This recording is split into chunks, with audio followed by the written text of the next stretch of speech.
చూడండి, ఈ యొక్క ఉత్తర దిశలో మనం మరుగుదొడ్డి నిర్మించుకోవాలనుకున్నప్పుడు ఈ ఉత్తరం భాగంలో కాంపౌండ్ వాల్కు తాకకుండా మనం మరుగుదొడ్డి నిర్మించుకోవచ్చు. ఈ పడమర కాంపౌండ్ వాల్కు తాకినా ఎటువంటి దోషం లేదు.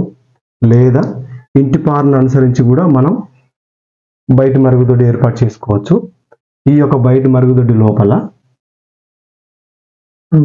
బేసిన్, లెట్రిన్ బేసిన్ బిగించుకునేటప్పుడు ఇటు దక్షిణ గోడకు కానీ ఉత్తర గోడకు కానీ మనం నిర్మించుకోవచ్చు.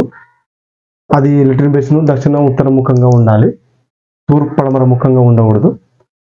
అదేవిధంగా మన బాత్ స్నానం చేసే భాగం మనకు తూర్పు భాగంలో ఏర్పాటు చేసుకోవచ్చు. అప్పుడు మనకు తూర్పు భాగం పల్లం అవుతుంది.